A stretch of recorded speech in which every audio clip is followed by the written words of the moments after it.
हेलो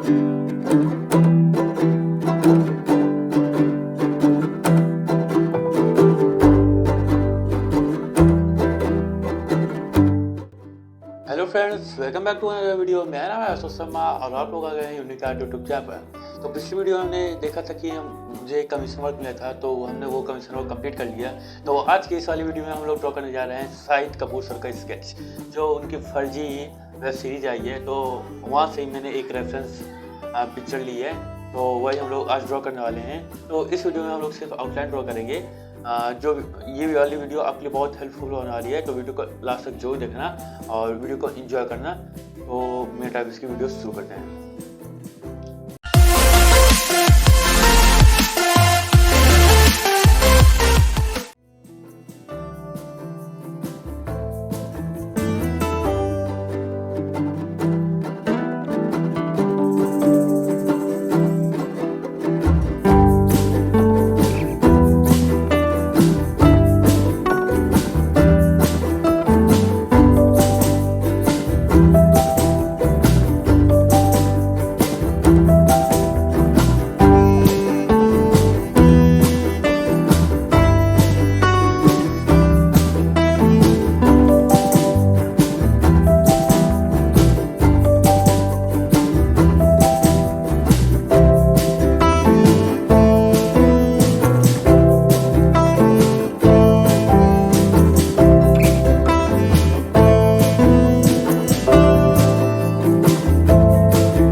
तो फ्रेंड्स हमारा outline complete हो गया। आई होप कि आपको वीडियो पसंद आया होगा। अगर वीडियो पसंद आए तो वीडियो को लाइक कर दीजिए और वीडियो को शेयर करना मत भूलिएगा।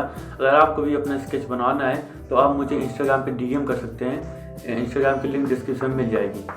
तो अब तक के लिए बाय बाय, मिलते हैं नेक्स्ट वीडियो में।